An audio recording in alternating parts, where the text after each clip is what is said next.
They acknowledge the reality or the fact that they just got their heart broken, but they didn't make it their personality. And the more accurate title of this book is Miscommunication. Because it really is.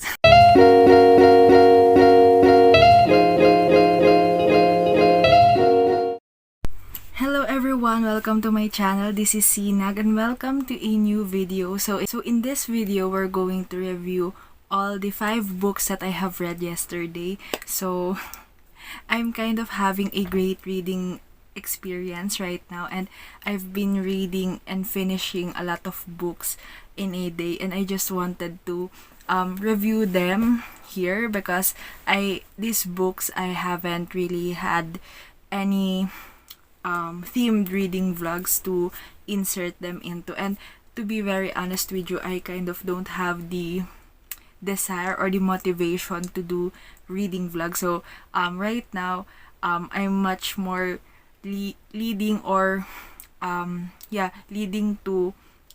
doing review kind of videos or wrap ups or recent reads, something like that. So the first book that I have started and finished is Ours for Ours by Love. So this one is very interesting for me because this is the kind of insta love story that I am shockingly loved. Like, I like it a lot, and I loved how despite them having that insta love or instant attraction with each other, they still there's a connection in there, and you as a reader can really feel their connection for each other.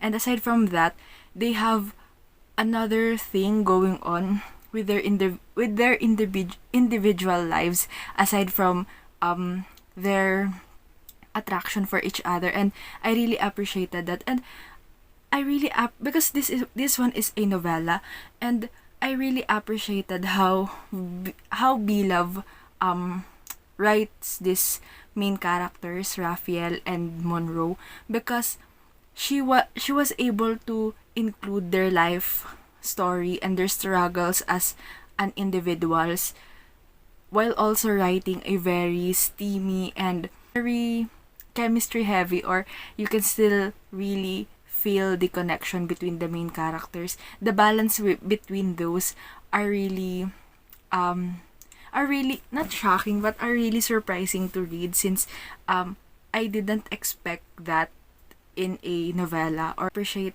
her doing that, and I really enjoyed her writing style in this one. So yes, so this one, Raphael and Monroe, actually was both broken when they were broken by love when they found each other. And I like that they didn't beat themselves for it. Like, they acknowledge the reality or the fact that they just got their heart broken, but they didn't make it their personality. And basically, they acknowledge that they still have a life outside of it and they can do better. And another thing that I like is their interaction happened when Monroe needed a ride to go to her parents' house for reasons that you will know once you read the book. But yeah, so her Uber driver is Raphael, and they had a very for me very fun and cute initial interaction, and I really enjoyed that. So this one I gave 5 stars and I highly recommend. So the second book after that is Shimmerlight by Myles. So in this one naman, it's very interesting to me because this one there's a short kind of novellas in this series, which is the Once Upon a Time Travel series. And in this one, this is one of the 3, I think, novellas, and I kind of like this more than the novels because it's very short and it's very to the point. Like, it doesn't linger too much on different things, and it doesn't go on for too long. So in this one, it's very interesting to me because our fairy godmother Muffin, she usually guides the women to different kind of fairy tale like scenarios, but in this one she's actually the fairy godmother of our hero Titus. So instead of our heroine, it's our hero who has her as his fairy godmother, and it's really enjoying. And I love, not loved, but I like the plot in this one, and how angsty and sweet it is. So it's very short, it's very angsty and sweet, and I love I like it a lot. And so far, actually, in this series, this is the one that's on my top one spot, or this is what I love the most in the series. And this is about Titus and Chloe. So Titus is actually a what do you call this? A statue, and Chloe is a newly hired something, or someone in that art exhibit museum kind of thing. I really don't know much, but it's very short. You should read it. So I'm not going to tell more about it, but that it's their love story, and it's and because in this one, Titus is the godchild of Muffin. Instead of, because in the other books that I have read in the series, the women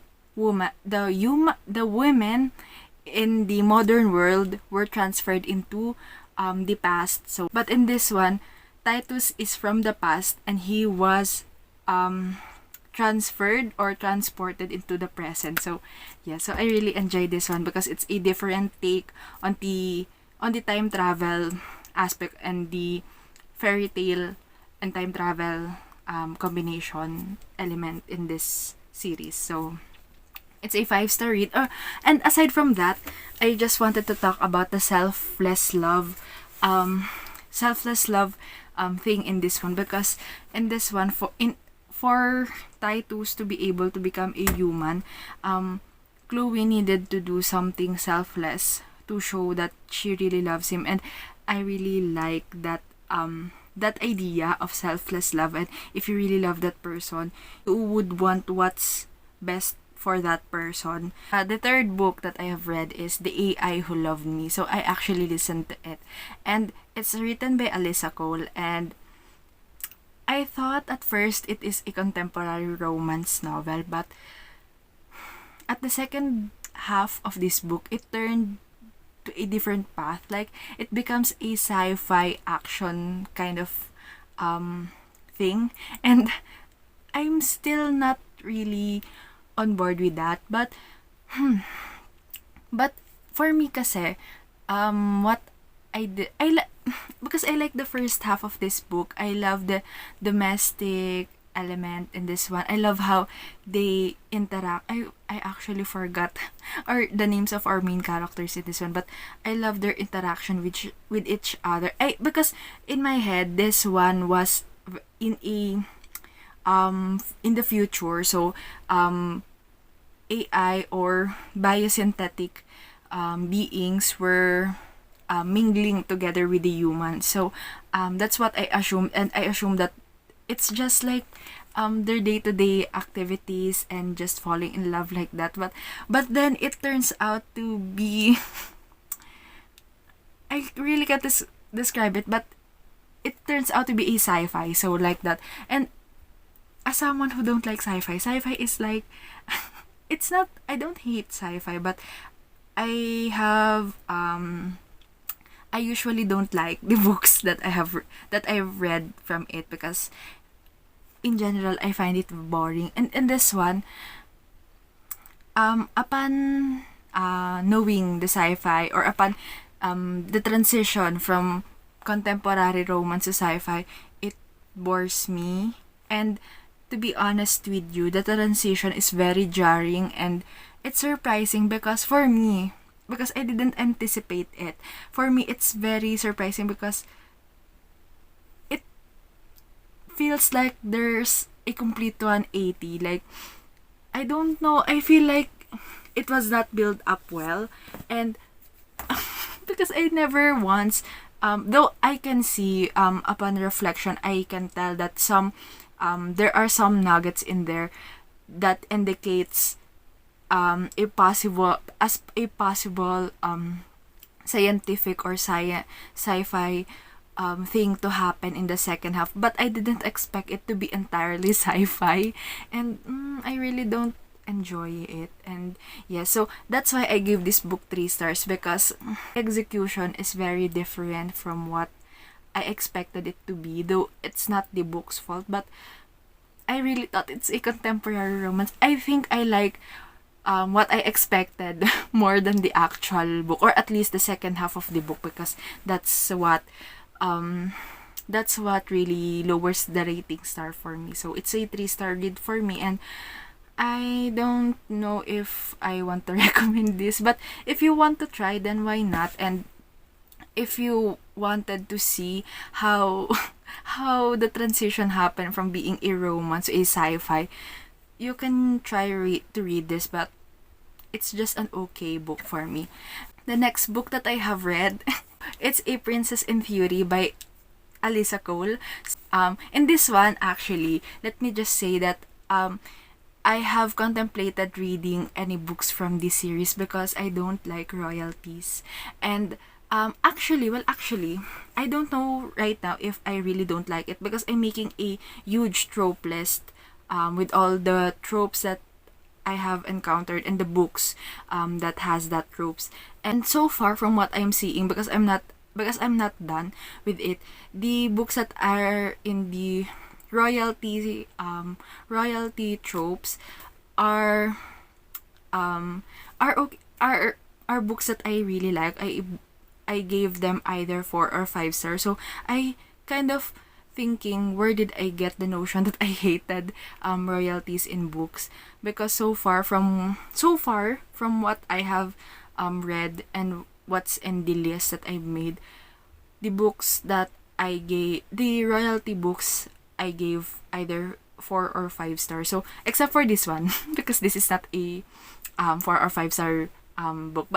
But actually, I have read 2 books in this series na. So the first one is Can't Escape Love. So that one, the reason why I read that, it's because it's not a royalty romance. So that's what really hooks me in that book, because to be honest, I wanted to read something from Alyssa Cole back then when her thriller was not yet released. So but because she wrote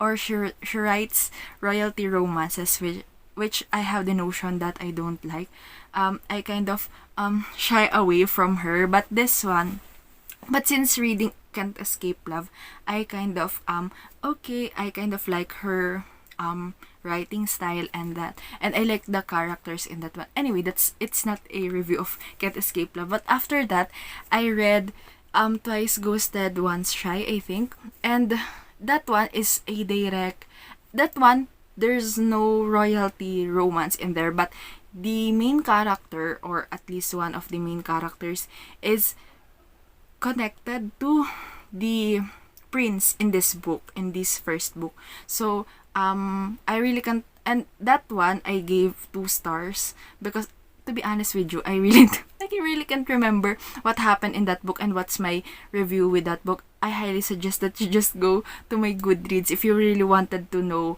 what I thought about it. Just go to my Goodreads review of it and see what's my review. But from what I can remember, I gave it 2 stars and I really didn't enjoy it.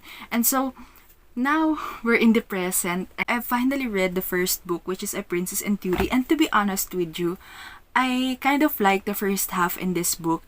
The thing is, there's a lot of things that happen in this one, so I'm looking at my notes because I really don't know how to talk about this one. So let's talk about the trope. So there's royalty, there's hidden identity, and neighbor romance. So in this one, our heroine, she's a long lost African princess, and our hero is the prince and our heroine is the long lost princess. So in this one, our hero hides his identity and kind of creepily follows her to her workplace to know more about her, because of she's the long lost princess and everything Chinese like that. So anyway, just go read the description or the premise of it, because there's a lot of things that happen in this one, and especially in the second half of this book. So this is what I wanted to talk about. So The first half in this book is okay to me. I liked it because it showed us our heroine and who she is as a person, and it also showed us how she deserves better. And she deserves better, and she's a very, what do you call this, a very hardworking individual, and I really appreciated that. And aside from that, she's also a woman from STEM, and I love it when she talks about her, what do you call this, her whatever she's doing in her job as a, I think she's a research assistant. I forgot, but she's in the epidemiology department, and I really enjoyed her talking about that and public health though. So our main characters have a great connection for me, and they are just having fun and being and getting to know each other. But the second half of this book, it's when the royalty things comes in, and this is where she gets to know that she is the long lost princess, and then the fact that she has a family. The second half of this book annoys me. At first, it's okay because I love seeing the royalty politics, something like that, and they really tried to put her down and to exclude her, and I really enjoyed, not enjoyed, I really like seeing that, and how she stood up for herself. But the thing is, the conflict, almost no, all the conflicts are in this one. Like, and the thing is, it's okay if you're going to have a lot of conflicts thrown to the main characters, but why put it all in the second half? And mind you, it's all resolved abruptly and simultaneously. Like, we didn't get any build up towards it. Like, from one chapter to the next chapter, there's already a conclusion to everything, and I was like, huh? Like, there's a lot of things that happened that was resolved very abruptly near the end and simultaneously, and it is not built up really well, and that didn't make this one a very enjoying read, especially the ending, because we're wanting to root for her and to for everything to get better, but then from what I can remember, we just hit a climax, and then on the next chapter the disease is okay or she's cured, and I don't know, it's it's frustrating to read. So at first I really think that if I'm not going to like this book, it's because of the royalty aspect, but in this one the royalty aspect is really, it's okay, it's not great, but it's okay. I really enjoyed seeing the culture of the people and the and the prickly queen. And yes, so what but it's surprising because what annoys me with this book, or what made me give this a 3-star rating, is the resolution, or how all the problems was resolved near the end. So yes, so I'm not hating the royalty romance trope anymore. So yeah, so I'm kind of looking forward to reading more royalties, since I kind of have a feeling that it didn't really it's not really worth hating for. So anyway, I love finding out new things about me, and yeah, so I really looking forward to finishing all of the tropes list that I have, the tropes list that I am making, so that I can see what tropes am I really loving, or really really needed lots of books to read, so for me to be able to come up with a accurate feelings or accurate conclusions. Anyway, we're not talking about that. So the last book that I have read, this one is a 1-star read. And this is the first 1 star. I hope that it's the first and only 1 star that I'm giving from this author, because I really enjoyed her writing style. So this one is Bending the Rules by Christina C. Jones. So this one, so I'm just going to read the first line that I have put in my review. So, the more accurate title of this book is Miscommunication. Because it really is. And, okay, so here's the thing. One of my worst hated trope, aside from cheating, in romance, is miscommunication. Well, actually, they go hand in hand. Cheating and miscommunication, I hated them both. And this one, actually, don't have cheating. So, thank God for that. But, the thing is, all of the plot points in this one are rooted in miscommunication. And I just... it irritates me. Anyway, this one is a friends to lovers with a second chance aspect. But, heavily relies on miscommunication. And okay, so I'm just telling you here the things, or the things that might encourage you to read this book, though anyway. So this one, our hero is Justin. He's actually an author, and our heroine is Tony, which she is a head of a publisher, I think, or a publishing company. And yes, so they're former friends who became friends again, and then they have this friends to lovers moment and second chance kind of moment, and then yes, miscommunication ensues. And I can't really talk much about it without spoiling, because the entire book is miscommunication. And the reason why they ended their friendship, miscommunication. Her fiancé, miscommunication. Anyway, aside from that, the miscommunication in this book are also deliberate. Like, Justin and Tony have all the things, or all the time, or whatever. They have all the chances to talk and to be a mature adult human being, but they don't. It irritates me. It irritates me a lot. And yeah, so this one is miscommunication. And I don't know, I've never given a book with miscommunication, with a book that heavily relies on miscommunication, more than 1 star. Yes, so I'm so sad. But yeah, I'm so sad. And it's sad because this is the last book that I have read for that day, for yesterday. And so what a fun way to end the day. But anyway, I will still read more from Christina C. Jones, obviously.